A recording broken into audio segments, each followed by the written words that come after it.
Bem-vindos ao Papos de Copa, mais uma produção do Audiolab e do projeto Escola de Narradores. A Copa do Mundo é mais que um evento no Brasil. Ela é um ritual nacional que paralisa o país. Jogar o jogo Copa do Mundo é algo intenso, que mexe com o nosso imaginário, nossas emoções e crenças. Essa série de podcasts vai falar sobre todas as Copas do Mundo já disputadas. Curiosidades, histórias, narrações e momentos marcantes através daquela ambiência sonora que são marcas registradas do Audiolab. Arruma o seu fone de ouvido e vem mergulhar com a gente em mais uma Copa do Mundo. Chega de saudade, a realidade é que sem ela não há paz, não há beleza, é só... Essa música que você está ouvindo é um dos hits daquela época, um momento que mudou a história da música brasileira. A melodia de Chega de Saudade de João Gilberto, lançada em 1958, marcou o início da bossa nova no Brasil. A juventude, acostumada a ouvir rock and roll e músicas românticas, conhecia então um movimento que misturava samba e música erudita. Do que os beijinhos que eu darei na sua boca. Tá, mas você deve estar pensando o que isso tem a ver com a Copa do Mundo de 1958. É que foi nesse mesmo ano, do outro lado do Atlântico, que o Brasil também revolucionou outra arte, a de jogar futebol. Se a bossa nova conquistou os ouvidos da população, a seleção brasileira encantava os olhos do planeta. Naquele Mundial, disputado na gelada Suécia, nosso time aqueceu o coração de milhões de brasileiros e de quem ama o esporte. Foi o torneio que apresentou ao mundo Pelé, um garoto de apenas 17 anos que futuramente se tornaria rei. Junto dele, nomes como Garrincha, Didi, Nilton Santos, Vavá e Zagallo. Uma constelação que fez o Brasil colocar a primeira estrela no peito e finalmente escrever a primeira página dourada de sua história em Copas do Mundo. Então, prepare o agasalho e pegue seu chocolate quente porque a nossa viagem de hoje é para a Suécia de 1958. Eu sou Gabriel Maria. E eu sou Jonatas Rocha. E hoje você vai ouvir das nossas vozes a história da Copa que fez a primeira estrela da Canário a brilhar.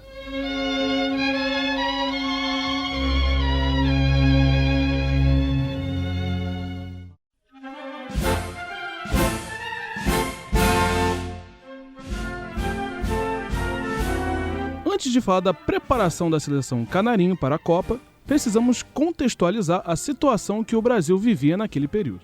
Pois é, Jonatas, os anos 50 para o povo brasileiro estavam um turbilhão. Mas por que as coisas estavam tão agitadas por aqui, amigo? Bom, para começo de conversa, todo mundo ainda estava sentido pelo vice-campeonato da Copa do Mundo de 50 dentro de casa e pelo fracasso na edição seguinte, na Suíça.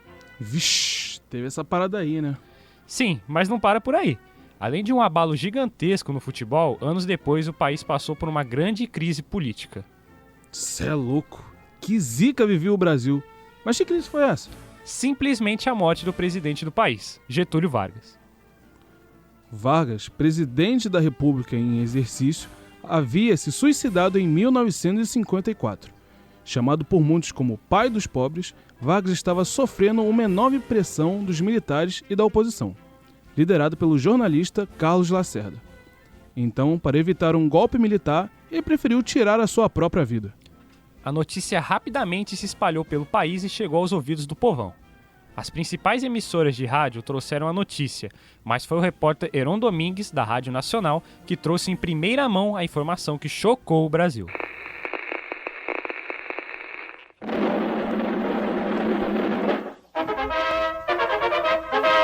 Amigo ouvintes, aqui fala o repórter Esso, testemunho ocular da história.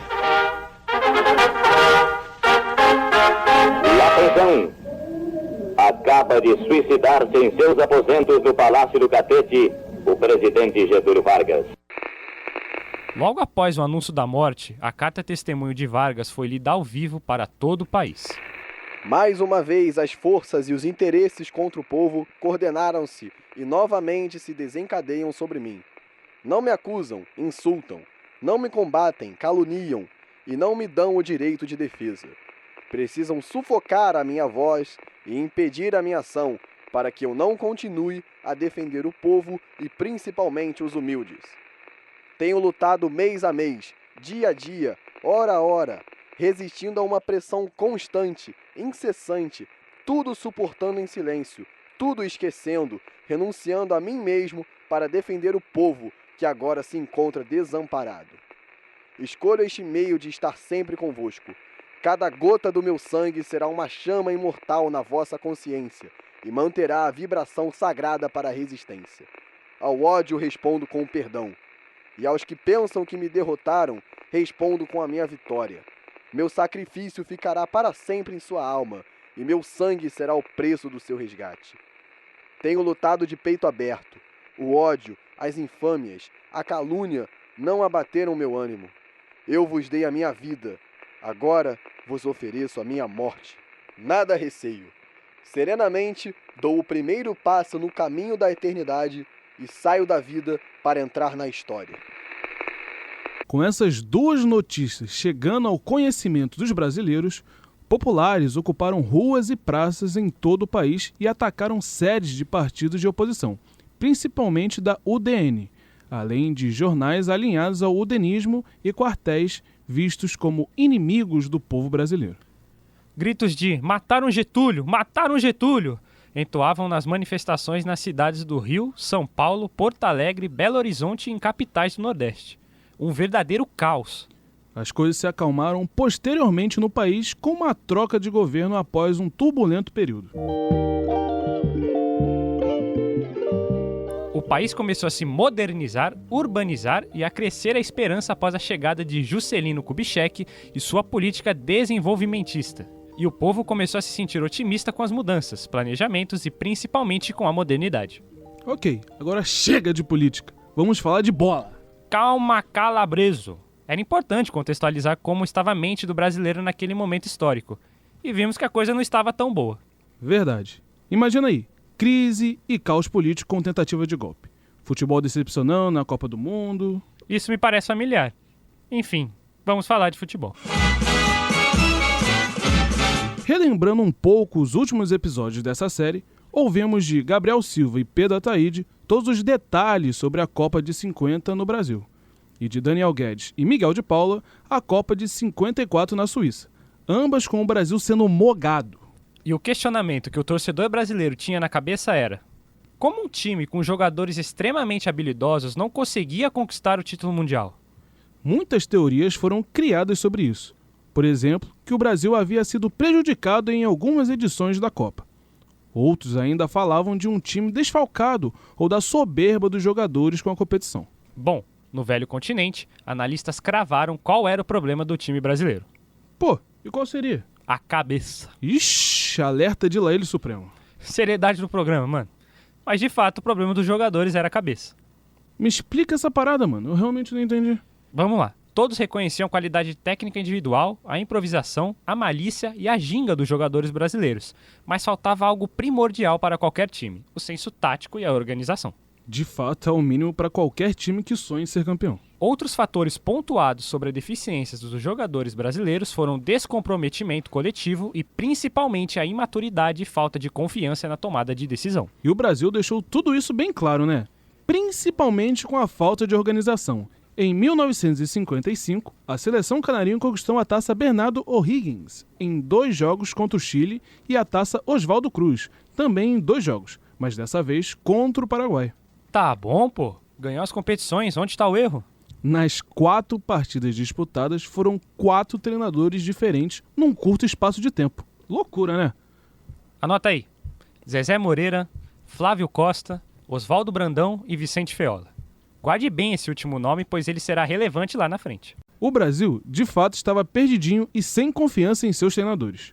Um ano depois, em uma de suas excursões para a Europa, deu um show de resenha no amistoso contra a Áustria, com briga entre jogadores e com direito até a invasão de dirigentes em campo. Que show! Apesar de tudo isso, o Brasil venceu a partida. Porém, com resultados ruins nos outros jogos, o técnico Flávio Costa não tancou e acabou sendo demitido do comando da seleção. O primeiro a ser foiçado no comando da seleção. No ano seguinte, foi a vez de Oswaldo Brandão tentar se provar no cargo, mas também não deu certo. O nosso Oswaldinho teve um desempenho muito irregular na seleção. A começar que ficamos sem título no Sul-Americano daquele ano, com derrotas para Uruguai e Argentina. Para completar, quase ficamos de fora da Copa do Mundo. O Brasil ficou no grupo 1, com Peru e Venezuela. Porém, os venezuelanos desistiram de participar antes do início da competição.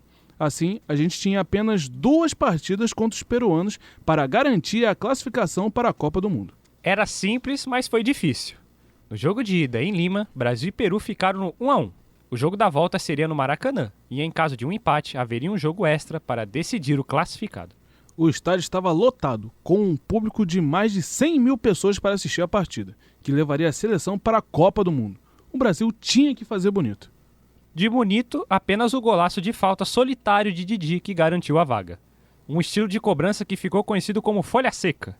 Chegamos perto dos 38 minutos de jogo no Maracanã. A partida segue pegando fogo. Temos uma falta para o Scratch brasileiro e quem se prepara para a cobrança é ele, o craque do Brasil, Didi. Ele está posicionado, coloca a bola no gramado, vai se preparar para mandar um chute mágico!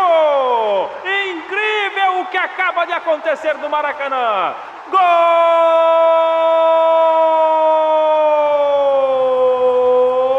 É do Brasil! Um chute extraordinário de Didi! Excelente cobrança de falta, a bola parecia que ia subir demais e de repente acaba surpreendendo o goleirão Asca do Peru, morre no fundo das redes. Didi coloca o Brasil pertíssimo do sonho da Copa do Mundo. Um golaço mesmo, narrou bem demais, vovô. Mesmo com a classificação, Oswaldo não convenceu o presidente da CBD, Silvio Pacheco, e foi demitido. No ano seguinte, mais um técnico para a seleção que teve vida curta no comando, Silvio Pirillo, xará do presida. Ele dirigiu apenas 4 jogos, sendo 3 vitórias e 1 derrota, mas foi o suficiente para fazer algo histórico pela seleção. E, inclusive, foi no jogo que ele perdeu. Como assim, maluco? O que ele faria em 4 jogos para ficar marcado? Tomou uma goleada de 7-1? Não.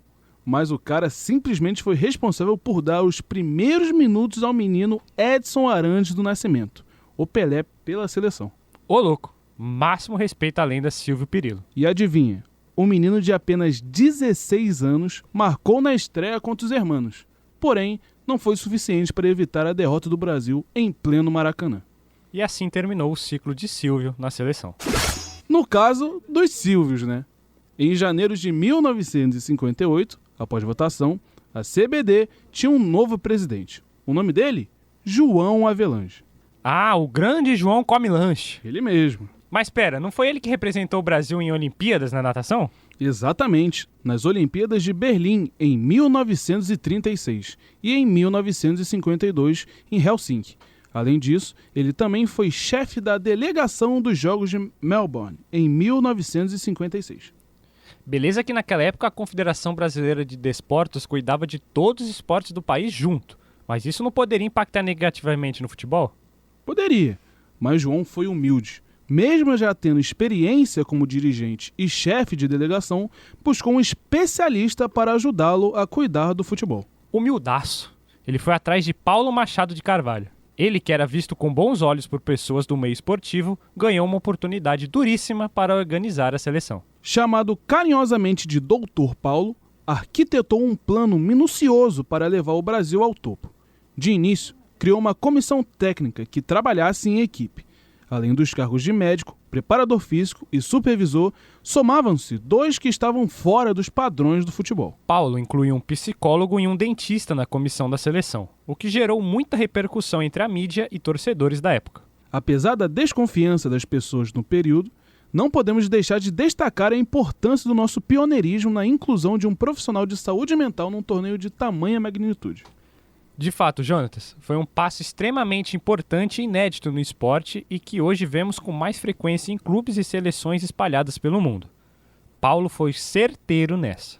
Ironias e deboches à parte, os 2 profissionais foram bancados na comissão, mas faltava o principal, o técnico. 2 nomes ecoavam nos bastidores: Manuel Fleitas Solich, um paraguaio que na década de 20 jogou muita bola por sua seleção e principalmente pelo Boca Juniors da Argentina. Uma vez Flamengo, sempre Flamengo.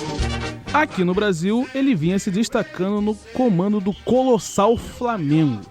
Pelo rubro-negro, ganhou o 2º tricampeonato carioca do clube, nos anos de 1953, 1954 e 1955, além de ser o 2º treinador com mais jogos no comando da equipe, um dos maiores treinadores da história do mais querido. Vixe, daqui a pouco vai virar podcast do Flamengo. Enfim, o segundo nome era conhecido pelos torcedores: Flávio Costa. Sim, ele mesmo. Sim, ele mesmo. O treinador que mais jogos comandou o Flamengo. Hehe, não tem jeito. Flávio tem seu nome na história do Flamengo com vários títulos em seu currículo. Você é louco, parceiro. Tá igual o nosso parceiro Pedro Paixão. Se segura um pouco aí. Vai ser grande o chororô, vai ser grande o chororô. Além da história no Flamengo, Flávio Costa estava marcado por ser o comandante do fatídico e doloroso jogo da final da Copa de 50. Os 2 treinadores tinham um ótimo currículo e estavam totalmente credenciados a comandar a seleção para essa nova edição de Copa do Mundo. Porém, havia algumas ressalvas com ambos. Bom, para início de conversa, Solis era paraguaio. Seria visto como um insulto para todos os brasileiros um estrangeiro no comando da seleção. Que ironia, não? Já o agravante de Flávio era simplesmente o comandante do maior vexame até então da seleção. Ou seja, era impossível a volta dele para a equipe. Com isso, outro nome foi escolhido para essa função. Bem, menos conhecido, mas que seria capaz de trabalhar em equipe. Seu nome é... Rufem os tambores. Vicente Feola. Exatamente, aquele cara que era chamado de gordo pela imprensa ganhou a chance de levar a seleção ao primeiro título mundial. Mas para isso, ele precisava preparar o terreno e escolher a dedo seus craques. E o trabalho já começou na primeira convocação, que contou com 33 nomes. Os jogadores precisavam mostrar serviço para estarem na lista final. Não apenas isso. Segundo o jornalista Paulo Planet Buarque, o espírito de aglutinação era indispensável. Nesse contexto, o meia Zizinho ficou de fora da lista. Feola bateu no peito e bancou o corte do jogador, que naquela época era considerado o maior jogador brasileiro e ídolo do jogador mais jovem daquele plantel: Pelé. Se tinha cortes, também tinha novidades. Um exemplo é Zagallo, que ganhou uma oportunidade por questões táticas. Basicamente, ele era um ponta que descia para ajudar a marcação no meio de campo, diferente de outros jogadores da mesma posição. Seriam 20 dias de treino em Poços de Caldas, Minas Gerais, com 33 jogadores à disposição, sendo que apenas 22 iriam compor a lista final. Naquele momento, o médico Mário Trigo e o psicólogo João Carvalhais começaram a agir nos bastidores. Mário fez questão de cuidar da saúde bucal de todos os jogadores. Segundo o que conta os relatos, o Mário era resenha pura. O cara conseguia animar todos em qualquer ambiente, ganhando assim moral com os atletas, fazendo com que implorasse pela presença do médico na Suécia. João também trabalhou, fazendo testes aplicáveis nos jogadores, ou seja, avaliando se os jogadores tinham aptidão para exercer determinada função. E nos testes, os resultados não eram nada bons. Alguns jogadores possuíam um baixo nível de QI e não compreendiam a importância da competição.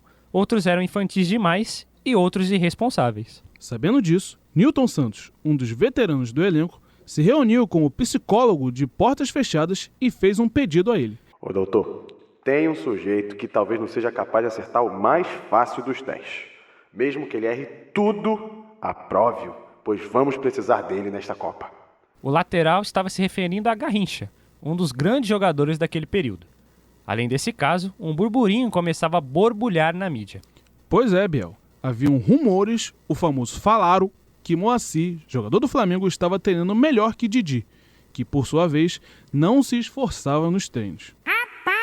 Xiii! Aí já viu, né? Um bafafá danado na imprensa. Opiniões de cronistas sobre quem deveria ser titular e quem deveria esquentar banco. Uma confusão danada. Sabendo dessa fofoca, Didi resolveu acabar com ela, canetando de uma forma absurda. Já ouviu aquele famoso ditado do futebol? Treino é treino, jogo é jogo? Ele lançou essa? O homem foi genial. Com um mês de treino, a seleção ainda faria 4 amistosos para fechar os 22 nomes que jogariam a Copa do Mundo. E no último amistoso em solo brasileiro, a tensão tomou conta do ambiente. A seleção venceu o Corinthians por 5-0 quando Pelé sofreu uma entrada criminosa do lateral Ari Clemente e torceu o tornozelo e sofreu uma extensão dos ligamentos do joelho. Pelé era titular absoluto naquela seleção e o risco de corte após essa lesão era gigante. A opção a Pelé era Almir Pernambuquinho, do Vasco. Com este fato, Feola se reuniu com a comissão técnica para discutir o assunto. Hilton Lopes Gosling, o médico da seleção, disse que o jogador estaria apto apenas no terceiro jogo da fase de grupos. Você deixaria uma das promessas de seu país de fora? Bom, Feola não. Em consenso de todos de sua comissão, o jovem embarcou com a equipe para a Suécia. Com isso, os 22 nomes escolhidos por Feola estavam definidos. Alô, alô, boa tarde, ouvintes de todo o Brasil. Vicente Feola confirmou os 22 nomes do Scratch brasileiro para a Copa do Mundo. Os convocados são os arqueiros Gilmar Neves, do Corinthians, e Carlos Castilho, do Fluminense. Na defesa estão os zagueiros Luiz Bellini e Orlando Peçanha, do Vasco, Zósimo, do Bangu, e Mauro Oliveira, do São Paulo. Os laterais são Djalma Santos, da Portuguesa, Nilton Santos, do Botafogo, Dessordi, do São Paulo, e Oreco, do Corinthians. No meio-campo foram chamados Moacir Dida, do Flamengo, Zito dos Santos, Dino Sani, do São Paulo, e Didi, do Botafogo. E para finalizar, os avançados Zagallo e Joel, do Flamengo, Pepe e o jovem Pelé dos Santos, Vavá, do Vasco, Garrincha, do Botafogo, e Mazola, do Palmeiras. A estreia do Brasil será no dia 8 de junho em Gotemburgo contra a Áustria. E para finalizar, os avançados Vavá, do Vasco, Garrincha, do Botafogo, Mazola, do Palmeiras, Zagallo e Joel, do Flamengo, Pepe e o jovem Pelé dos Santos. A estreia do Brasil será no dia 8 de junho em Gotemburgo contra a Áustria. Era um timaço, com uma mistura basicamente de um Rio-São Paulo. 12 jogadores de clubes cariocas e 10 de clubes paulistas. A comissão técnica estava completa, com o médico, o psicólogo e até cozinheiros. O plano do Brasil era tão detalhista que até na alimentação eles pensaram, mas algo passou despercebido. A numeração dos jogadores. Qual equívoco? Pô, não é possível. O uruguaio Lorenzo Vilísio, integrante do comitê organizador da Copa, cometeu um equívoco e definiu os números baseados em seu conhecimento sobre os jogadores, resultando numa bagunça. Pois é, para você ter uma noção, o goleiro titular, Gilmar, ficou com a camisa número 3. Além disso, o zagueiro reserva Zósimo ficou com o número 9 e a camisa 10 sobrou para o Pelé. Outro fator que foi decidido em cima da hora era sobre o capitão da equipe. Didi, um dos líderes técnicos, recusou a faixa. Feola pensou em Nilton Santos para a função, mas o mesmo declinou. Por fim, foi decidido que o zagueiro Bellini ficaria com a capitania. Com isso decidido, era certo que o planejamento havia sido bem executado, porém ainda havia desconfianças na conquista do título. É aí que aparece o cronista Nelson Rodrigues, com o termo complexo de vira-lata. Quero aludir ao que eu poderia chamar de complexo de vira-latas. Estou a imaginar o espanto do leitor. O que vem a ser isso? Eu explico. Por complexo de vira-latas, eu entendo a inferioridade que o brasileiro se coloca, voluntariamente, em face do resto do mundo, em todos os setores e, sobretudo, no futebol. Dizer que nós nos julgamos os maiores é uma cínica inverdade. Eu vos digo, o problema do Scratch não é mais de futebol, nem de técnica, nem de tática. Absolutamente, é um problema de fé em si mesmo.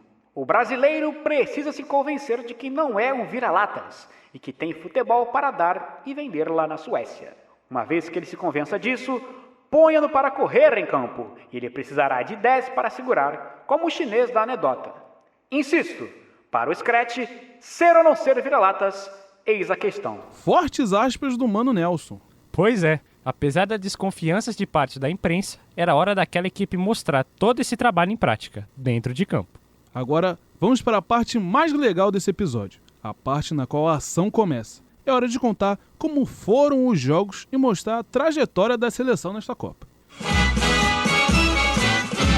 Agora que a gente já falou sobre todas essas resenhas, vamos falar de Copa mesmo, né? Bora, mano! A Copa do Mundo de 1958 foi realizada na Suécia, primeira e única vez que o país recebeu o Mundial, até hoje, é claro. E foram 10 anos para os suecos se prepararem para receber o Mundial, quando num congresso em 1948, a FIFA provisoriamente concedeu o direito ao país.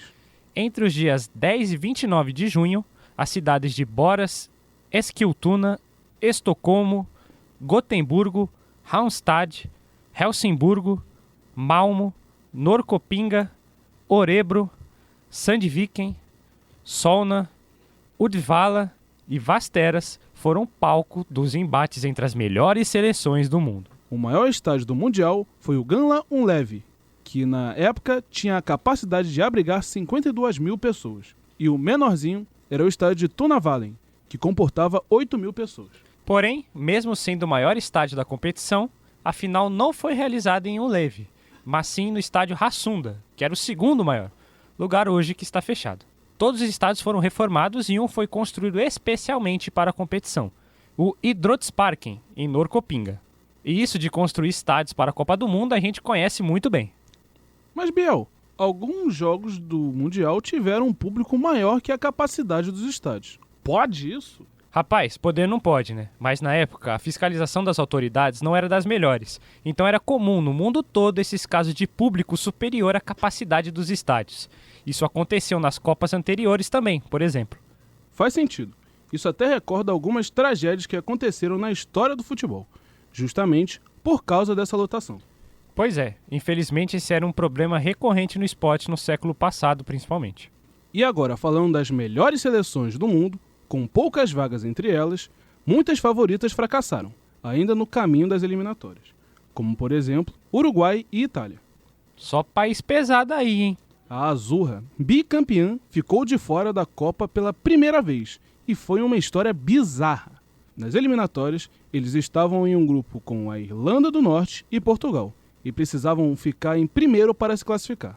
E após vencer Portugal 2 vezes, uma vez em Lisboa e outra em Milão, e uma vitória contra os irlandeses, colocaram a Itália na liderança isolada do grupo, precisando apenas de um empate contra a Irlanda do Norte em Belfast para se classificar. Um jogo que tinha todo o clima de decisão. No final, virou um jogo sem validade. Isso porque o juiz da partida, o húngaro Istvan Zsolt, que além de árbitro era gerente da famosa ópera de Budapeste, não chegaria a tempo. Rapaz, olha a resenha que foi se criando. O juiz substituto era inglês e também teve o mesmo problema. E de repente, a partida não tinha ninguém para apitar. O estádio pulsava e se enfurecia a cada demora do início da partida. Ofereceram um árbitro irlandês para apitar a partida, e claramente os italianos recusaram. Porém, para evitar qualquer confronto, toparam realizar o jogo, mas em caráter amistoso. Mesmo sem valer nada, o jogo foi violento e terminou com a invasão da torcida irlandesa no campo. Os próprios jogadores da Irlanda do Norte tiveram que proteger os italianos para saírem de campo com segurança. O jogo terminou 2-2, resultado que daria a vaga à Itália se o jogo estivesse valendo. Já em janeiro de 58, ano da Copa, o jogo foi remarcado, agora valendo pelas eliminatórias. Com um juiz neutro, o placar final foi diferente. 2-1 para a Irlanda do Norte, que tirou a Itália da Copa pela primeira vez em um dos maiores feitos do futebol naquele país. A Itália foi completamente resenhada, mané. Já o Uruguai, em resumo, eles pipocaram. No confronto direto que valeria a vaga contra o Paraguai, os uruguaios foram humilhados. Um sonoro 5-0 e um bye-bye para a Copa. Mas agora, vamos falar das seleções que foram para a Copa. Foram 16 seleções, algo que já era padrão para aquela época na competição, com amplo predomínio das seleções europeias. Eram 12, e contra as outras 4 eram americanas. Vale ressaltar que americanas mesmo, não sul-americanas. Na época, o continente todo era uma coisa só para a organização do torneio. Brasil, Argentina, Paraguai e o México. E pela Europa, além da anfitriã Suécia e a atual campeã Alemanha Ocidental, Áustria, França, Tchecoslováquia, Hungria, União Soviética, Iugoslávia, Inglaterra, Irlanda do Norte, Escócia e País de Gales. Interrompemos brevemente nosso episódio para citar curiosidades, sejam elas irrelevantes ou não. Se for chorar, manda áudio. Uma curiosidade, meu caro amigo, é que o País de Gales que você acabou de citar fez sua primeira participação em Copas em 1958. E sabe quando eles voltaram? Eu lembro que no Catar, em 2022, eles participaram. Justamente, amigo. Depois de 1958, a seleção galesa só voltou à Copa em 2022, 64 anos depois, encerrando um dos maiores jejuns de participação da história do torneio. Caramba, vai demorar assim lá longe. Imagina quem viu em 58 e teve que esperar tudo isso. Pois é, e essa Copa do Mundo foi a primeira e até o momento a única com a presença de todas as seleções do Reino Unido na mesma edição. Mas já que a gente está falando de seleções europeias, a atual campeã, a Alemanha Ocidental, continuava como favorita, apesar de ter perdido 7 dos últimos 10 amistosos antes do começo da Copa do Mundo. Além disso, o elenco havia sido renovado contando com a presença de jovens talentos como Miguel de Paula, brota aqui, Urs Seller e também o zagueiro Karl-Heinz Schnellinger. Apenas 6 nomes estavam presentes nas duas Copas, entre eles o técnico Herberger. E a vice-campeã Hungria, que tinha tantos craques 4 anos antes, tinha sofrido perdas consideráveis em 1956, graças à Revolução Húngara, quando tanques soviéticos tomaram Budapeste e obrigaram grandes craques a se refugiarem em outros países. Puskás, Kocsis e Cibor foram para a Espanha. E os selecionados para 1958 foram veteranos da Copa de 54 com novatos que nem chegaram a ser testados. Realmente, os soviéticos quebraram as pernas dos húngaros. E falando neles, a União Soviética vinha como uma das favoritas para o Mundial. Isso logo em sua primeira participação no torneio. Tudo isso porque tinham ganhado a medalha de ouro no futebol nas Olimpíadas de Melbourne em 1956. E seu principal jogador era o lendário goleiro Lev Yashin, o Aranha Negra. Vale citar também o bom e velho favoritismo da seleção dona da casa. No caso, a Suécia, que sempre existe. Nem sempre, né? Acho que a gente não considerava o Catar e a África do Sul favoritos para a Copa. Calma aí, cara. Sem spoiler. Tá pulando 50 anos no futuro. Foi mal. Mas, terminando o assunto Europa aqui, a seleção da Inglaterra até era vista como outra das favoritas. Mas, infelizmente, um acidente aéreo 6 meses antes vitimou Duncan Edwards, Tommy Taylor e Roger Breen, nomes importantes para a Inglaterra. Eles jogavam no Manchester United, base da seleção. Dessa forma, os selecionados do país contaram com a presença de alguns nomes que jogaram a Copa de 1950, como Tom Finney, e um jovem jogador que sobreviveu ao acidente aéreo foi convocado. Você sabe quem foi, Biel? Eu não faço ideia, meu mano. Simplesmente Sir Bob Charlton, que na época não era chamado de Sir, é claro. O Hendrick? Cara, eu fico muito feliz, né? Como eu tava falando aqui, eu sou um fã do Bob Charlton. Não, pô. Tô falando do Bob Charlton real mesmo. Um dos maiores jogadores da história do futebol inglês. Ah, bom. Então beleza. Sempre bom especificar hoje em dia, né? Perfeito. E falando aqui do nosso lado americano, o nosso Brasil era visto também como o grande favorito, o maior ao lado da União Soviética. Os nossos hermanos também eram citados como uma forte equipe que podiam buscar essa taça. Para ilustrar um pouquinho, um mês antes do Mundial, as bolsas de apostas inglesas apontaram o top 3 com União Soviética, Brasil e Argentina. Mas os gringos, especialmente os franceses da France Football, colocavam a Canarinho somente na 6ª posição de favoritos. Por outro lado, lá também na Europa, uma pesquisa realizada pelo Instituto Gallup, feita na Suécia, indicava o Brasil como favorito. Acho que dá pra cravar que na época os suecos sabiam mais de bola que os franceses, hein? Favoritos apresentados, séries informadas, agora vamos falar do sorteio dos grupos, realizado no Circus Studio, em Solna, em Estocolmo, no dia 8 de fevereiro de 1958. Foi o primeiro a ser transmitido pela televisão, ainda que em videotape. Verdade. Naquele período, a televisão estava ganhando cada vez mais espaço na casa das pessoas. Voltando ao sorteio, haviam 4 potes separados por questões geográficas e também ideológicas, principalmente falando de Europa. Ou seja, não houve o critério de cabeças de chave para definir o desenvolvimento do sorteio. Exato, meu amigo. Os potes seriam Oeste Europeu, com Suécia, Alemanha Ocidental, Áustria e França, as chamadas democracias da Europa. O Leste Europeu, ou socialistas, com União Soviética, Hungria, Tchecoslováquia e Iugoslávia. As nações britânicas, que tinham Inglaterra, Irlanda do Norte, País de Gales e Escócia, e América Latina, com os já falados Brasil, Argentina, Paraguai e México. 16 seleções divididas em 4 potes de 4. todas se enfrentaram em um turno único dentro do próprio grupo. Os 2 primeiros colocados avançam para a fase mata-mata. Caso houvesse empate no número de pontos, haveria um jogo de desempate entre as equipes. Naquele período, vitória correspondia a 2 pontos e 1 ponto para o empate. O critério de desempate, caso as 2 equipes classificadas que terminassem em primeiro com a mesma pontuação, era a média de gols. E caso de empate nesse quesito, um sorteio definiria quem se classificava em primeiro. O grupo 1 ficou com Irlanda do Norte, Alemanha, Tchecoslováquia e Argentina. O 2 com França, Paraguai, Escócia e Iugoslávia. O 3 com Suécia, Hungria, México e País de Gales. E o 4 com o nosso Brasil, União Soviética, Inglaterra e Áustria. Grupo esse que ficou conhecido como Grupo de Ferro. E já que você chamou os grupos, nada melhor que começar a falar da trocação, dos gols, dos dribles, do futebol bonito. E se tem algo que foi bonito nessa Copa, foi o futebol, amigo. Principalmente da seleção canarinho. Então é agora que as coisas começam a ficar boas de verdade, hein? Vamos nessa! Vamos começar pelo Grupo A. Esse grupo é que quase teve uma resenha das grandes, né? Pois é, amigo. Faça as honras e nos conte a resenha. Quase que a seleção da Irlanda do Norte abdicou da Copa. Isso por questões religiosas. Simplesmente o país seguia o anglicanismo, uma tradição cristã que surgiu na Inglaterra no século XVI e proibia atividades físicas aos domingos. Detalhe que os irlandeses jogariam 2 vezes no domingo na fase de grupos.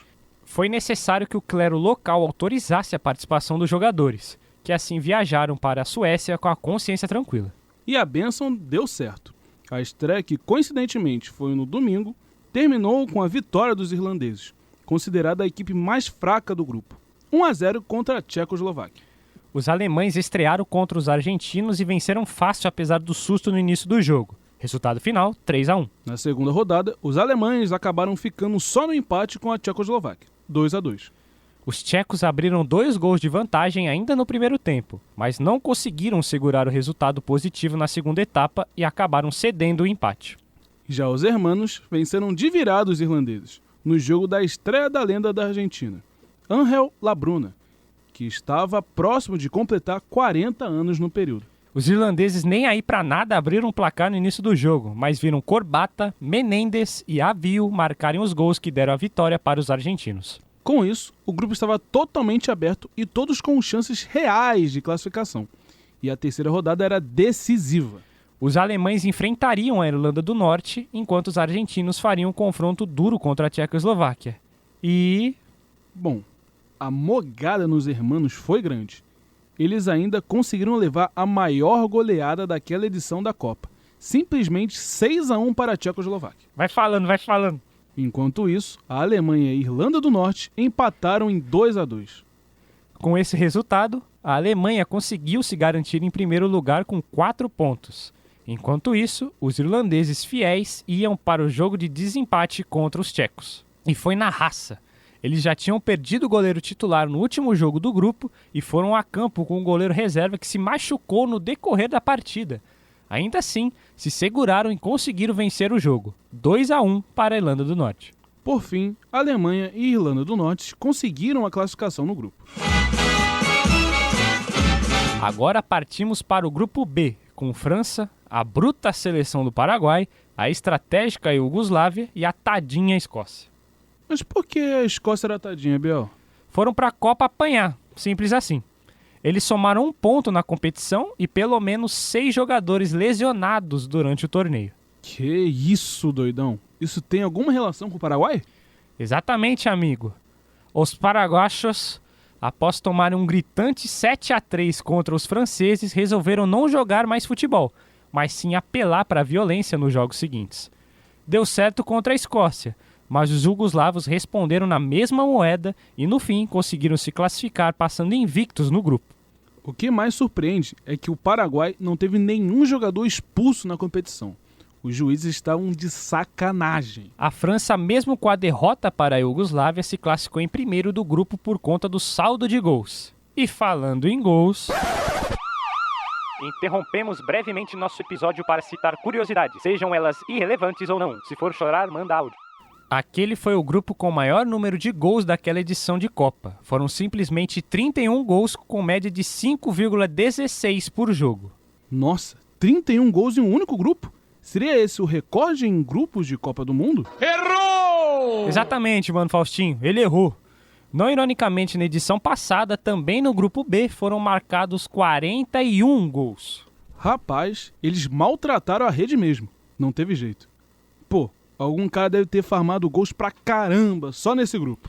Pior que é, o Fontaine cravou logo uns 6 em apenas 3 jogos. Absurdo, moleque. Obviamente, ele não ia parar por aí, certo? Veremos isso mais pra frente. Vamos seguir com o programa. Então, até agora, temos para as quartas de final Alemanha, Irlanda do Norte, França e Iugoslávia. Quem seriam os próximos?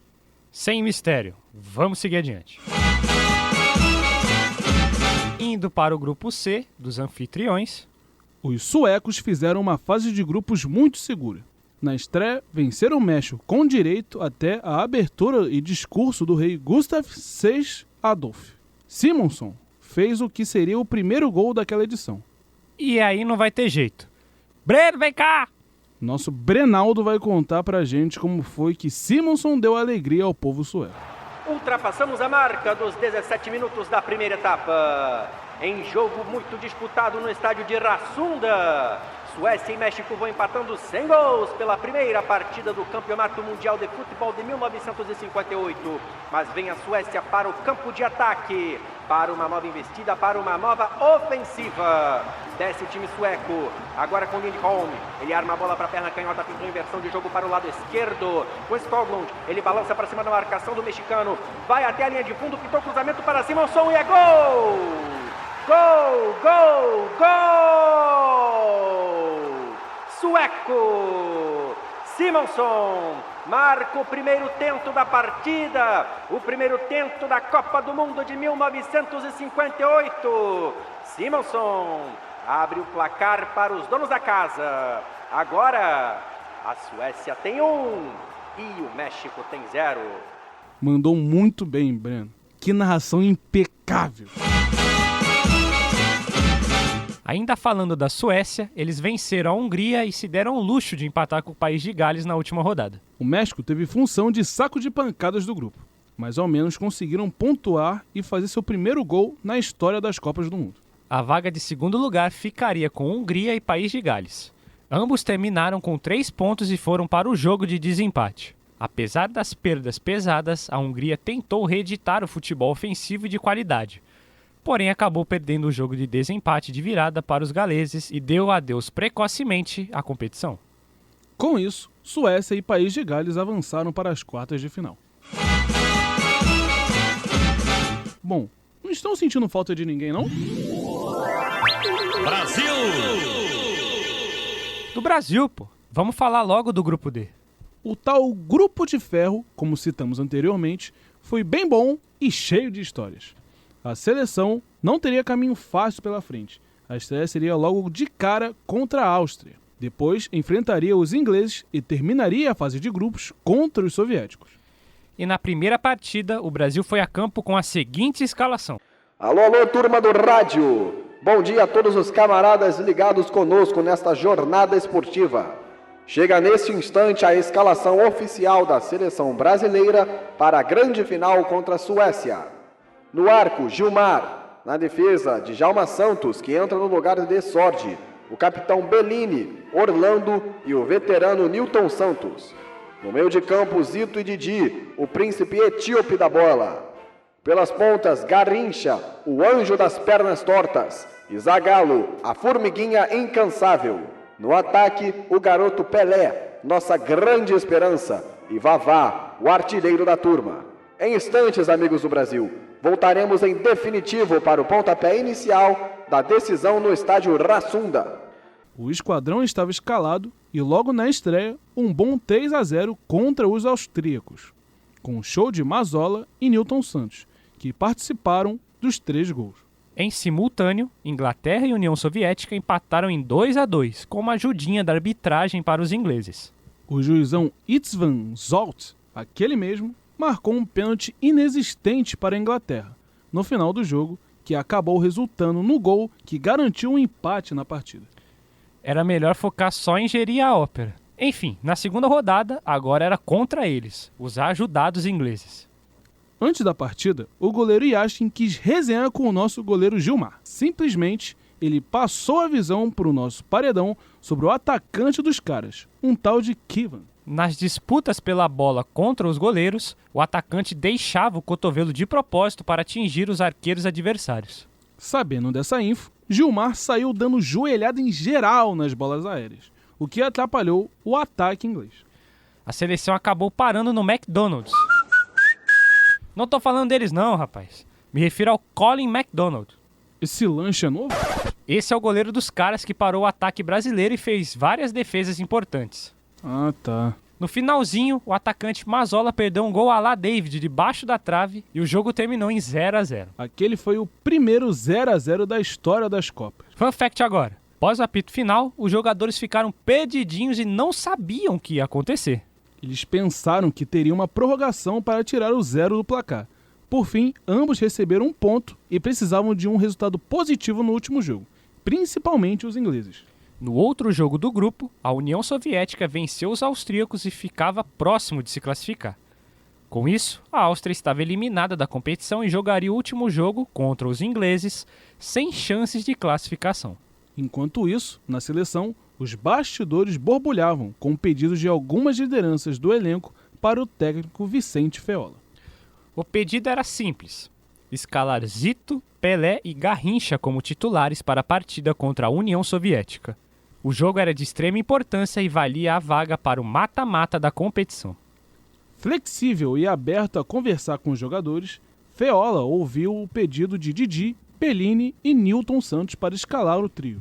Com Dino Sani e Joel se queixando de dores e o menino Pelé com sua vaga garantida no time titular, o técnico confiou e aceitou fazer as alterações para a partida. A imprensa não sabia dessas alterações. Feola fez mistério sobre o time que iria a campo. E assim, numa escalação misteriosa, a seleção foi para o jogo decisivo do grupo. O resultado? Simplesmente o que ficou conhecido como os 3 minutos mais fantásticos do futebol. Garrincha e Pelé iniciaram um ataque avassalador que resultou no gol de Vavá. Além disso, os dois jovens meteram uma bola na trave cada neste pouco tempo. Mas o Brasil foi extremamente dominante, mas só conseguiu marcar o segundo gol na parte final do segundo tempo. 1-0 para o Brasil em Gotemburgo. Por enquanto este é o placar da partida. A bola cai para o jovem Pelé dentro da grande área. Faz o passe para Vavá. Devolução no Pelé. Toca de novo. Vavá! Gol!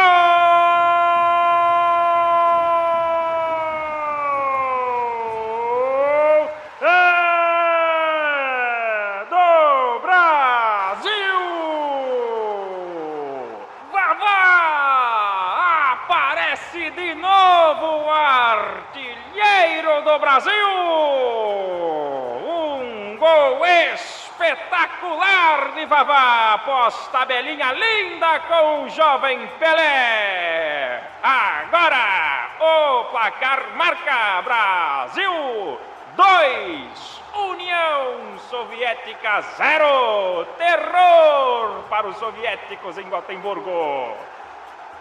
De arrepiar. A seleção garantiu a primeira colocação do grupo e os soviéticos torciam para um tropeço dos ingleses para lutarem por uma vaga no jogo desempate. Falando neles, como terminou a parada lá, Jantes? Um jogo que parecia fácil se tornou dramático. O juizão encerrou a partida, terminando em 2-2 o placar. A Inglaterra foi para o jogo desempate. Houve muita reclamação dos ingleses por conta de um gol de Bob Charlton, anulado no final da partida. Vai ser grande o chororô, vai ser grande o chororô. Foi grande o chororô, pois teve um toque de mão do atacante inglês antes da bola entrar. E o chororô só aumentaria para o lado inglês. No jogo desempate, os soviéticos venceram por 1-0, gol de Ilin.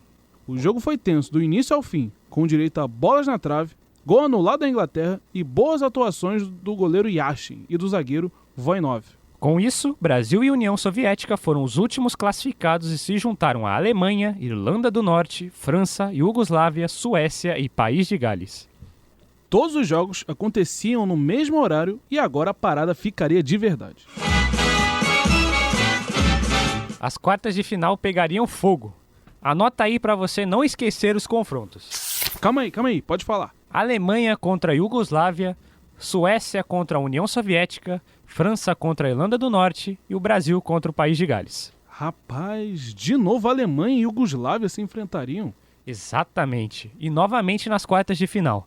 Em 54, os alemães levaram a melhor e venceram por 2-0.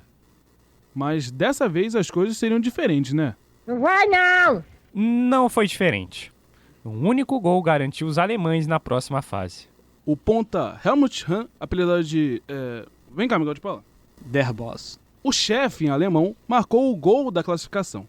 Depois disso, a Iugoslávia pressionou os caras e tentou achar o gol de todas as formas, mas não deu. Não tancaram o poder do Big Boss e foi de ralo. Não sobrou nada pros caras. Pros betinhas e iugoslavos, só restava voltar para casa.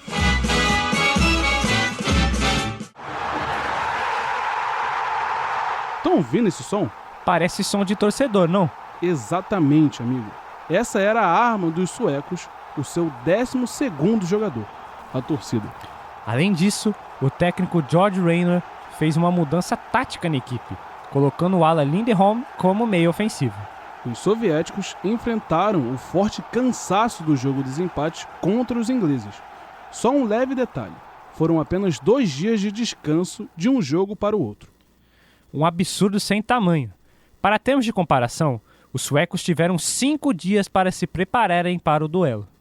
Em campo, isso foi perceptível, e Yashin não foi o suficiente para impedir o ímpeto do setor ofensivo da Suécia. Haring e Simonsson marcaram os 2 gols que garantiram os suecos na próxima fase. Os irlandeses também sofreram de uma dor parecida com a dos soviéticos, porém era ainda pior. A Irlanda do Norte, além do jogo de desempate, ainda tinham jogado mais 30 minutos de prorrogação. Além disso, contavam com um problema no gol. O goleiro titular, Harry Gregg, estava machucado.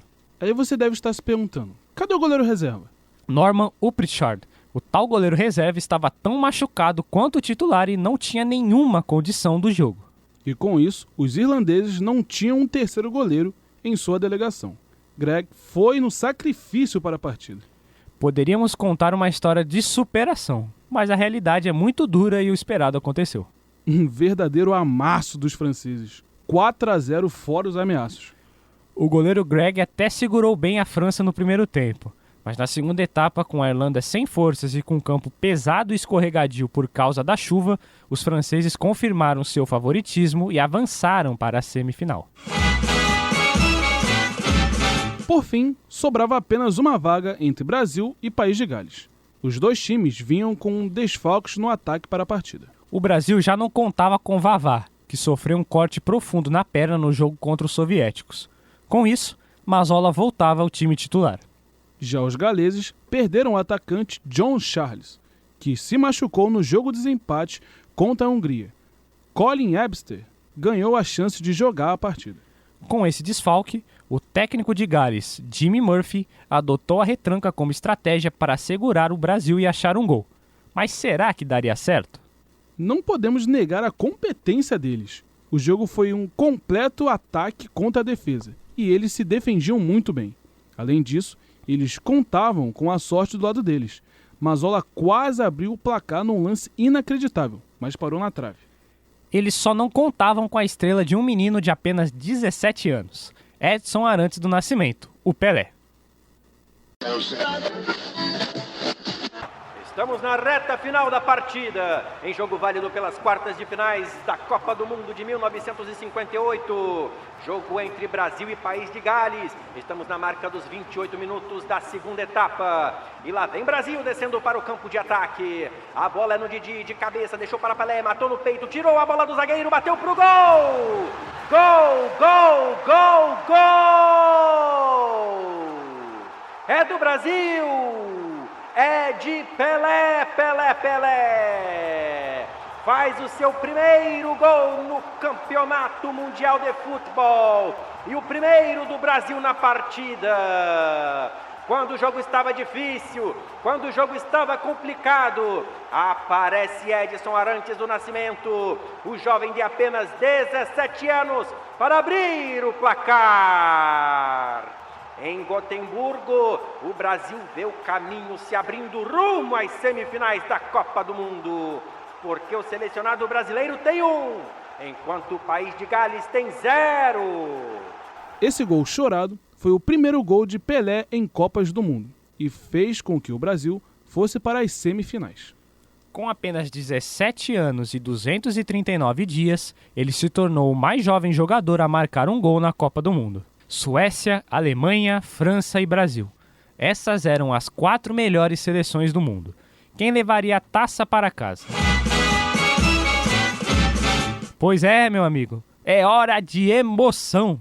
Depois de toda essa jornada no Mundial, chegaram as partidas mais importantes do mundo do futebol nos últimos anos. E vou te falar, essas semifinais foram diferenciadas. O nosso Brasa era o único representante de fora do continente europeu, como já era previsto lá pelas casas de aposta. Dava para ter ganhado uma grana nessa, hein? Ou não, né? Já que as 4 seleções estavam bem cotadas, especialmente o Brasil. É verdade, nisso você sabe mais que eu. Deixa isso pra lá, já disse. Após a definição dos classificados, os confrontos que iriam definir os grandes finalistas seriam Brasil contra a França e Suécia contra a Alemanha. 2 grandes forças no próprio Mundial, o atual campeão e o dono da casa. Qualquer um que fosse o grande vencedor da Copa seria merecido. Baita história de todos. Exatamente, Biel. E as partidas tiveram muita emoção, com direito a chuva de gols, erro de arbitragem, decisão nos últimos minutos, otimismo exacerbado e o nascimento da maior lenda da história do esporte. Só de você apresentar assim já até me arrepiei. Vamos começar com um confronto entre europeus, Suécia e Alemanha. Os alemães tinham sofrido para superar a Iugoslávia na fase anterior, ganhando pelo placar mínimo. Já os suecos tinham surpreendido e eliminaram a antes favorita União Soviética. É bem verdade que os caras estavam cansados por conta do jogo de desempate, mas os donos da casa não quiseram nem saber. Tá mais que certo, meu querido. Aproveitar e passar o carro mesmo. A partida da semifinal foi realizada no dia 24 de junho no estádio Ullevi, em Gotemburgo. O confronto era muito esperado, pois beirava a imprevisibilidade, já que a Alemanha chegou mal à Copa, mas estava honrando o título de atual campeã, fazendo uma bela campanha. E a Suécia tinha a força da torcida da casa, que tinha empurrado com sucesso a equipe até a semifinal. A bola rolou e... Toca a sirene, editor! É assalto em Gotemburgo! Que isso, fera? O que aconteceu? Novamente o árbitro húngaro István Zsolt apareceu e dessa vez ele deu aquela ajudinha para os suecos. Não deu um pênalti claro de Parlin em Han, quando ainda estava 0-0. Mas pô, um erro só infelizmente acontece, né? Calma que não foi só isso não. O juizão também ignorou um toque de mão em Lindenholm no lance do primeiro gol da Suécia. Expulsou de maneira polêmica o alemão Juskowiak e fingiu que não viu a enxadada que deram no alemão Fritz Rauter. Rapaz, não tem jeito. Acho que todo mundo já foi prejudicado algum dia, mas o que a Alemanha já sofreu em Copa do Mundo é piada. Papo reto, lembrei até daquela final contra... Segura ainda não. Verdade. Isso daí é outro papo de Copas. Mas, voltando ao jogo, mesmo com todos esses erros absurdos de arbitragem, a Alemanha conseguiu abrir o placar com Schaffer aos 24 minutos do primeiro tempo. Porém, a vantagem durou pouquinho tempo. Para a alegria dos 50 mil torcedores suecos presentes no estádio, Osklund empatou aos 32 minutos.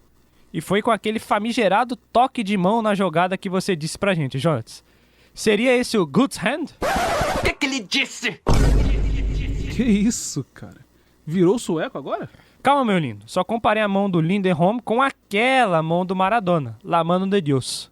Ah tá, pô. Já achei que do nada tu tinha virado poliglota. Sueco ainda tá fora da minha alçada. Complicado, mano, porque é precisar de você pra falar sueco agora, já que o 1-1 durou quase todo o jogo. Foi uma partida extremamente disputada e até violenta, com cartão vermelho negado e tudo mais. Mas, com 2 gols já no finalzinho, a Suécia superou a Alemanha e chegou na grande decisão do Mundial pela primeira vez em sua história. Graham, aos 36 da segunda etapa, e Henry, aos 43, marcaram os gols que levaram ao êxtase à nação sueca, que viam seus representantes fazerem algo que no começo do Mundial parecia distante, apesar da esperada força de casa. E agora com vocês, Breno França mais uma vez na voz para contar a história do último gol da Suécia na partida. O jogo se aproxima do fim. A Suécia está muito perto de confirmar a sua vaga para a grande decisão da Copa do Mundo de 1958. E vem o time da casa querendo mais. Com Harin, ele passa pela marcação de Zimanjak. Ele vai pela linha de fundo, ameaçou o chute, lance espetacular, bateu pro gol e é gol! Gol, gol, gol da Suécia! Para não deixar dúvidas sobre qual time foi superior ao longo da partida, para não deixar dúvidas sobre quem é o finalista da Copa do Mundo de 1958, na batalha campal de Gotemburgo, a Suécia crava sua vaga para a grande final, com o gol derradeiro e decisivo de Harin. Agora, a Suécia, finalista da Copa do Mundo, tem 3 e a Alemanha tem 1. E uma curiosidade sobre o Henry, que fez esse bonito gol, é que ele foi o último jogador vivo que disputou a final dessa Copa, nos deixando em fevereiro de 2024. Ele não pode estar mais conosco, mas esse golaço e tudo que o Henry fez pelo país dele jamais será esquecido. Um herói. Pois é, amigo. E agora, que já falamos dessa primeira grande semifinal, que colocou uma seleção histórica na decisão, que tal a gente falar sobre o outro lado da chave? Só se for agora, meu mano. Porque agora tá na hora de falar do Brasil e do começo de uma das maiores lendas da história do esporte. Naquele mesmo dia, 24 de junho, Brasil e França se enfrentaram, valendo a segunda vaga na grande decisão. E muita gente já falava que esse jogo era a final antecipada. Isso por conta do belo desempenho das duas seleções durante todo o Mundial. O Brasil era a melhor defesa e até a semifinal não tinha sofrido nenhum gol. Já a França era disparado o melhor ataque, com 15 gols em 4 jogos. Os franceses estavam demais, principalmente o Fontaine, de quem a gente já falou hoje. O cara conseguiu bater todos os recordes num só Mundial praticamente. 13 gols. Pra tu ver como os franceses estavam empolgados e confiantes para essa semifinal, eles enviaram à Suécia as mulheres, noivas e namoradas dos jogadores da seleção. A soberba precede a queda. Realmente, amigo, mas o fato é que o Brasil também contava com um grande reforço para essa partida. Já sei, mandaram a família toda de todos os jogadores para ver a partida? Não, pô, algo melhor ainda, Vavá. Contrariando os prognósticos, o camisa 20 do Brasil se recuperou rapidamente de um corte sofrido na perna durante a partida contra a União Soviética. O ataque da Canarinho estava potente, então. Muita coisa. 27.100 pessoas estiveram naquela noite em Estocolmo, no estádio Rassunda, para ver o, até então, grande jogo da Copa do Mundo de 1958. O árbitro Benjamin Griffiths, de Gales, mal tinha apitado o começo da partida quando a magia brasileira apareceu pela primeira vez naquele dia. Didi deu um passe genial para Vavá, nosso reforço inesperado para a partida. Acertar um belo chute e abrir o marcador com apenas 2 minutos de jogo. Melhor que saber disso é ouvir a narração, não é? Então conta pra gente aí, João.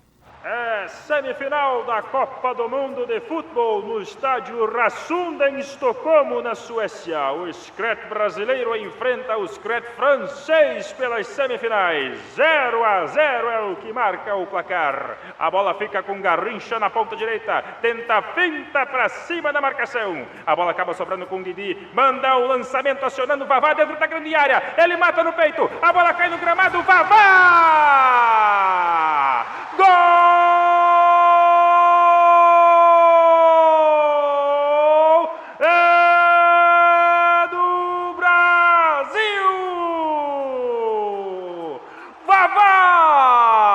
Aparecendo em momento crucial do jogo, marcando o primeiro da partida.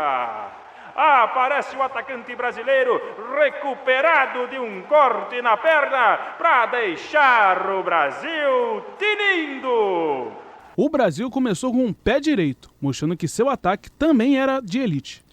Mas desculpa ser o chato da vez, porque 7 minutos depois a França chegou ao empate. Adivinha com quem? Pô, não pode ser. Ele mesmo, meu caro, Just Fontaine. Quando o cara tá possuído assim, não tem jeito. 1-1 no marcador para azar da nossa Celeste, que tinha começado bem, e do grande Gilmar, que ainda não tinha sofrido gols na Copa. Não se preocupe, Biel, e eu te perdoo por ser o chato da vez. O Brasil não sentiu o gol de empate dos franceses e continuou muito bem na partida. Aos 13 minutos, Zagallo recebeu o passe novamente de Didi e acertou um petardo no travessão, que acabou entrando, mas o juizão galês não marcou o gol. É brincadeira, né? Pô, Jonatas, que hábitos são esses que a FIFA arrumava, hein? Num jogo o outro erra tudo. Agora no jogo do Brasil, o gol não assinalado pra gente. Pois é, o VAR demorou e muito até para entrar no futebol. Imagina esses escândalos hoje em dia no futebol moderno. E olha que às vezes acontecem essas coisas e vira discussão pro resto do ano. Pô, mas com esse tanto de dificuldade o Brasil deve ter sentido, não é? Jamais, meu mano. O Brasil continuou jogando muito bem e ainda contou com um baita desfalque pelo lado francês. O bom zagueiro e capitão Jonquet sofreu uma fratura na fíbula após dividida com Vavá e ficou fazendo número em campo pelo resto da partida. E aproveitamos logo em seguida porque Didi fez o 2-1 no placar com um chute de longe que entrou no ângulo, famosa folha seca. O árbitro apitou o final da primeira etapa e fomos pro vestiário com a vantagem mínima no placar, porém muito justa. Calma aí que ainda teve tempo do galês fazer mais uma besteira. Garrincha ainda fez o terceiro no último lance do primeiro tempo, mas novamente foi anulado, agora por um impedimento inexistente. Inacreditável. O juiz estava do meu lado. Eu vi que a bola entrou, ele não deu, não sei porquê. E houve outro gol também do Garrincha que ele anulou. Ele não deu o gol também. Ei, juiz, vai... Calma, rapaz. Como você bem disse, vamos para o intervalo com uma vantagem no marcador e jogando melhor. As coisas iriam se desenrolar de uma maneira ainda mais especial, nos últimos 45 minutos. Disso eu sei. Você, nosso ouvinte, com certeza se lembra daquele garoto de 17 anos que fez o gol da classificação nas quartas de final, não é? Um tal de Pelé. Pois é, testemunha agora a primeira grande exibição do futuro rei do futebol.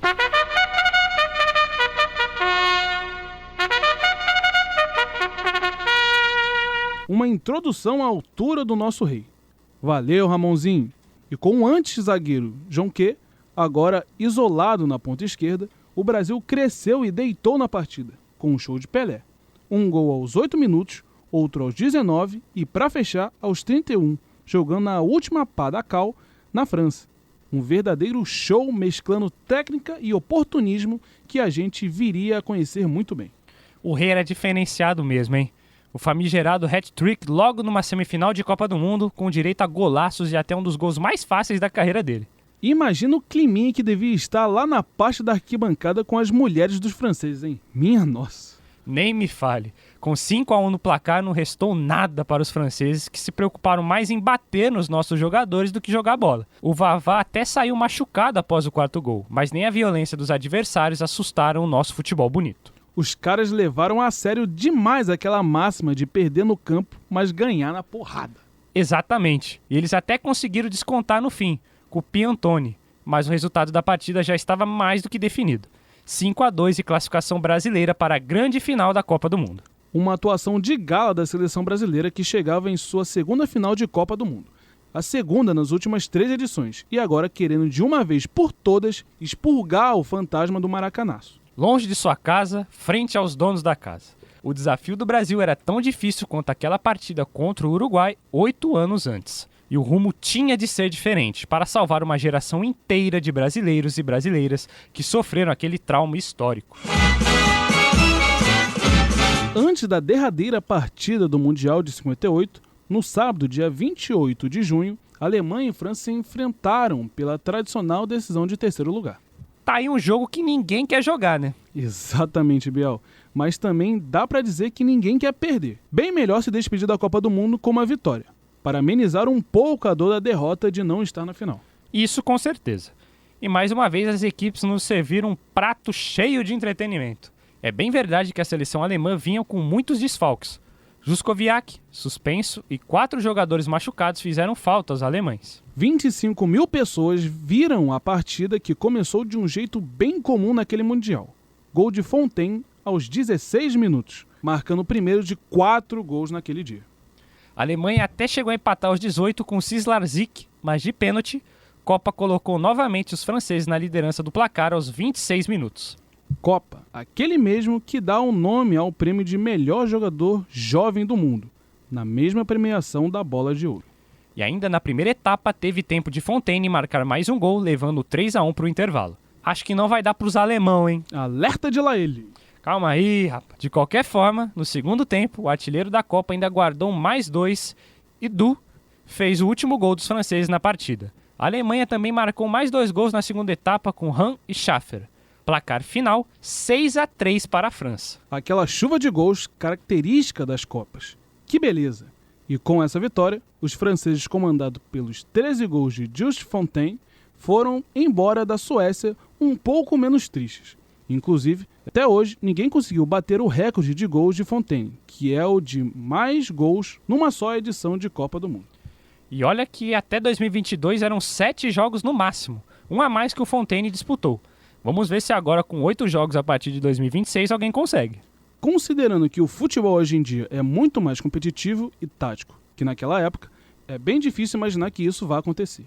E olha que tivemos jogadores históricos que não chegaram perto. Enquanto para os alemães, que eram os campeões do mundo, sobrou o 4º lugar de uma campanha com seus altos e baixos, mas que mais uma vez mostrou sua força em Copas, algo que a gente vê até os dias atuais. Tirando 2018 e 2022. Mas isso é papo para outro dia. Senhoras e senhores ouvintes, bom dia! Falamos direto de Estocolmo, capital da Suécia. Hoje é 29 de junho de 1958, dia histórico para o nosso futebol. Informam nossos correspondentes. Durante toda a noite, choveu na cidade. Uma chuva fina, constante. O gramado do estádio Rasunda está pesado. Condições que podem dificultar a movimentação do selecionado brasileiro. A equipe sueca, dona da casa, conhece bem o campo e pode se beneficiar da situação. Logo mais, Brasil e Suécia entram em campo pela grande decisão da Copa do Mundo. E o rádio brasileiro segue acompanhando cada detalhe dessa jornada memorável. Voltaremos a qualquer momento com novas informações para você, ouvinte, em todo o Brasil. Ai. Bom dia, Jones. Que isso, mano? Cedo desse jeito e você já me acordando? Pois é, meu amigo. Logo mais tem nosso Brasil em campo. Chegou o dia da grande final. Ah, é? Jurava que era só 3 da tarde. Mas no horário local. Aqui, por conta do fuso horário, a partida é às 10 da manhã mesmo. Tinha esquecido desse leve detalhe. Odeio acordar cedo. Ah, não fique assim. É por um bom motivo. Estamos prestes a ver a história acontecer. Mas antes, liga aí o rádio. Já ouvi mais cedo que choveu a noite toda lá na Suécia e o gramado vai estar pesado até demais. Alô, Brasil! Boa tarde, amigos do rádio. Pode soltar o grito, torcedor. A seleção brasileira é campeã do mundo. Num jogo histórico aqui em Estocolmo, os nossos bravos comandados de Vicente Feola venceram a dona da casa, a Suécia, pelo placar de 5-2. O país inteiro está em festa, de norte a sul, celebrando o presente que esses craques deram à nossa gente. Mais uma vez, o garoto Pelé mostrou que é gênio. 2 gols na final. Vavá, o artilheiro de fé, também deixou o seu 2 vezes. E Garrincha, o anjo das pernas tortas, fez mais uma partida de encher os olhos. É a glória, amigos. O Brasil, enfim, é campeão do mundo. Faça sua festa, torcedor brasileiro, porque hoje o céu é verde e amarelo. Brasil! Caprichada a seleção, hein? Com certeza a galera tava bem mais confiante no dia. Só não entendi porque de Sordi não jogou justo a final. Ele acabou sentindo dores e foi cortado da partida pelo técnico Vicente Feola. Bom, pelo menos essa é a versão oficial, né? Mas muitos disseram que ele sentiu medo e deu aquele migué. Tá certo, professor. Não pode deixar jogador nessa situação jogar. Vai que acontece alguma coisa. Pois então, vai que ele dá uma piticada. Qual é, cara? Isso aí foi maldade. Calma aí que tá chegando outra informação aqui pelo rádio. Alô, amigos do rádio. Boa tarde. Voltamos agora com a escalação oficial da dona da casa, a seleção da Suécia. No arco, camisa número 1, Carl Svensson. Na retaguarda, Bergmark na direita, Parlin e Gustafsson formando a dupla de zaga. E fechando pela esquerda, Axbom. No meio-campo, Borgesson, Liedholm, o maestro, e Gren. No ataque, Hamrin pela ponta direita, Skoglund na esquerda e de centroavante, o perigoso Simonsson, camisa 9. Aqui em Estocolmo, amigos, o estádio Rassunda está lotado. Aqui em Estocolmo, amigos, o estádio Rassunda está lotado. A turma já faz a festa e a bola vai rolar dentro de instantes. O time dos caras também era bem bom. Não é à toa que todo mundo esperava um jogão. Ansiedade por parte dos donos da casa, ansiedade por parte do Brasil para finalmente levantar a taça. Que aconteceu aí, mano? Acho que acabou pifando esse rádio aqui. Sabe como funcionam essas coisas velhas, né? Não tem problema. Deixa essa coisa velha pra lá. E vamos contar pra galera do nosso jeitinho mesmo. Perfeito. Vamos nessa então. As equipes estavam escaladas e prontas para entrar em campo para definir o 6º campeão mundial de futebol, que havia de ser inédito. Antes da gente falar mesmo da final, vale lembrar que Brasil e Suécia já haviam se enfrentado antes em Copas. Em 1938, na disputa pelo 3º lugar, o Brasil venceu por 4-2. E em 1950, no fatídico quadrangular final, teve atropelo brasileiro. Algo que foi bem comum naquela Copa. 7-1 para a seleção. Então os caras eram fregueses, hein? Pior que eram, não dá nem pra negar. Mas antes da bola de fato rolar, tinha mais uma grande questão a ser decidida. Quem iria jogar com a camisa amarela? E acredito que eu tinha esquecido desse fato? Eu acredito, meu amigo, até porque as duas seleções também tinham esquecido. A preferência deveria ser do time da casa, a Suécia, mas a melhor campanha era do Brasil. No fim, a FIFA realizou um sorteio para definir, e a seleção brasileira teve que jogar com seu segundo uniforme, a camisa azul. É máfia! É máfia! Mas calma, rapaz. A história da camisa azul da seleção também é bem bonita. A camisa foi inspirada e aprovada por ser a cor do manto de Nossa Senhora Aparecida, padroeira do Brasil. Mas como o Brasil só tinha jogado com a camisa amarela, as azuis foram utilizadas nos treinos da seleção e não estavam à altura para a final. A solução? A comissão técnica teve que ir a uma loja de roupas situada perto do hotel onde estavam hospedados para comprar camisas novas e depois costurar os escudos da CBD. Mó rolê, hein? Exatamente. Mas pelo menos íamos entrar em campo com aquele mano completamente novo, na crocância. A Suécia que mandava o jogo, né? E eu não tenho certeza se foi um sorteio ou se eles exigiram, né? Jogar com a camisa deles, não quiseram trocar. Então o Brasil jogava com a verde e amarela, nós tivemos que fazer a final com a camisa azul.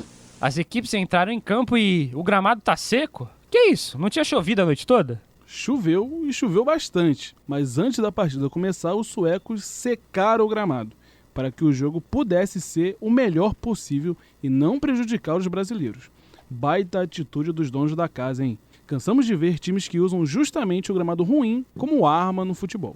Quando eu chego no campo que eu olho assim, a pouco abriu. A pouco abriu, fiquei pensando, eu vi 8 homens dobrando o último setor de lona impermeável. Um outro grupo de homens com um balde grande e umas esponjas desse tamanho, molhava e exprimia dentro do balde, para não prejudicar os brasileiros.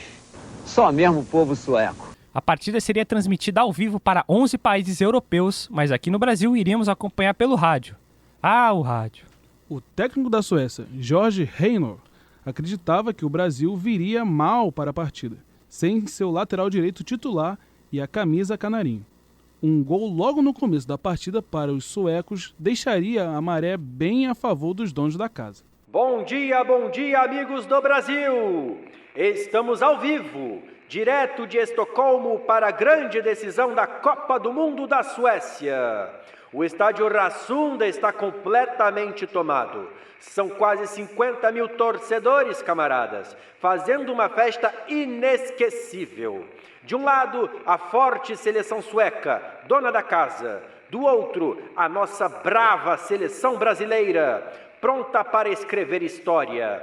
O árbitro francês Maurice Guiguet já posiciona a bola no círculo central. Atenção, amigos do rádio, o Brasil vai dar a saída para os primeiros 45 minutos desta final sensacional. Segurem a emoção, porque a bola vai rolar. E não é que o Reynor conseguiu fazer o que tinha planejado? A seleção sueca foi quem saiu na frente na final. Gol de Linderholm, logo aos 4 minutos de partida. Que parada, hein? Os caras vieram com tudo e abriram o placar. A pressão devia estar absurda no Rasunda naquele momento. Com certeza, mas se tinha uma coisa que a nossa seleção não sentia, era a pressão. Logo após o gol, Didi foi buscar a bola no fundo da rede e enquanto levava ela até o círculo central dizia: "Vamos encher esses gringos de gols, que eles não são de nada." O próprio Didi confirmou que disse isso ao jornalista Carlos Nasser no livro Jogadores Eternos. Muito Aura Moments. Demais. Os caras sabiam que eram bons, né? Aí não tem jeito. Logo na saída de bola, Didi lançou para Garrincha, que usou seu talento para passar de Axbom e chutou pela rede do lado de fora, com perigo. Resposta imediata da seleção. E serviu de aviso para os suecos do que estava por vir. No lance seguinte, mais uma vez Garrincha, aberto na linha de fundo, cruzou para Vavá, o nosso matador, fazer o gol de empate do Brasil. 9 minutos e tudo igual no placar mais uma vez. O anjo das pernas tortas estava demais esse dia. Foi sem dúvida a melhor partida dele na Copa, sendo certeiro nos seus passes e cruzamentos. Tanto que acertou mais um, aos 32, para Vavá novamente balançar a rede e virar a partida para a seleção. E antes do segundo gol, Pelé já tinha acertado a trave, mostrando como o Brasil entrou para vencer e nada poderia impedir. Fomos para o intervalo com a vantagem no marcador, 2-1, vantagem importantíssima. No segundo tempo, era só fazer o básico que a taça finalmente seria verde e amarela. Ah, meu amigo, mas o Brasil fez muito mais que o básico na segunda etapa. O Brasil estava querendo decidir o jogo rápido, para poder levantar logo a tão sonhada taça. Foi quando o garoto Pelé, que já tinha brilhado nas 2 eliminatórias anteriores, fez um dos gols mais bonitos da história das Copas e do futebol. Vamos deixar para quem sabe contar a história desse gol. E se prepara aí, porque esse é especial até demais. Estamos com 10 minutos jogados na segunda etapa. Na decisão do Campeonato Mundial de Futebol de 1958, o selecionado brasileiro vai vencendo a equipe sueca pelo placar de 2-1. E vem o Brasil no comando do ataque pelo lado esquerdo. Vem Brasil, mas a zaga da Suécia afasta. A bola ainda sobra no lado esquerdo do campo de ataque com Nilton Santos. Ele olha para a grande área, pintou cruzamento na grande área para Pelé. Ele mata a bola no peito, dá um lençol no zagueiro, de perna direita ele bate pro gol! E é gol! Gol, gol, gol! É do Brasil! É de Pelé! Edson Arantes do Nascimento, Vossa Majestade Rei Pelé, faz todos os presentes no estádio de Rasunda arrancarem aplausos ao ver o belíssimo gol marcado por ele. Uma obra de arte. Para Cândido Portinari, nenhum colocar defeito nesta pintura de gol, com a assinatura de Pelé. É um gol que arranca sorrisos do torcedor brasileiro. A seleção brasileira se aproxima do seu título inédito com o 3º gol na partida, porque agora o Brasil tem 3 e a Suécia tem 1. Como que o cara me faz um golaço desses numa final de Copa do Mundo para um país traumatizado com tantos fantasmas e numa boa? Eu sinceramente ia ficar maluco lá em campo. O ré era embaçado demais. Embaçado é 9, hein? É porque não posso falar aquele palavrão com F. Mas o pilhadinho pode. Você é foda, rei. Ah, sim, compreensível. Mas realmente, Biel, pro cara fazer um gol desses, dando um chapéu no zagueiro e batendo com essa frieza, tem que ser muito diferente. E agora a gente entende muito tempo como e por que a lenda do Rei Pelé começou nessa Copa. Com 3-1 no placar, os donos da casa começaram a desanimar e já se conformavam com o vice-campeonato. De fato, nem tinha comparação. A Suécia tinha feito muito bonito na Copa, superando seleções bem fortes, como a União Soviética. Mas o Brasil era outro nível. O talento e a técnica dos brasileiros era algo totalmente novo para os suecos e para os adversários como um todo. Um verdadeiro show. Falou bem agora, mano. E o Brasil aproveitou sua qualidade e superioridade para fazer o seu 4º gol. Zagallo, aos 23 minutos, limpou bonito o marcador e bateu com categoria por baixo do goleiro. 4-1 para o Brasil. Tá sentindo esse cheirinho? Dessa vez eu tô. É um cheiro de taça. Os suecos continuaram a jogar e conseguiram descontar o marcador com camisa 9, o Simonsson. Mas isso já era aos 35. Tanto que o Brasil continuou soberano na partida e mais uma vez Pelé marcou, de cabeça encobrindo o goleiro, já aos 45 minutos. 5-2, o mesmo placar da semifinal. Taça pro mundo é nossa. Com brasileiro não há quem possa. Demorou, sofremos, mas chegou o grande dia. O Brasil é campeão do mundo. Alô, alô, Brasil! Boa tarde, amigos do rádio. Pode soltar o grito, torcedor. A seleção brasileira é campeã do mundo.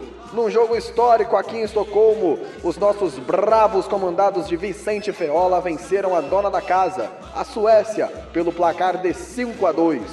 O país inteiro está em festa, de norte a sul, celebrando o presente que esses craques deram à nossa gente. Mais uma vez, o garoto Pelé mostrou que é gênio.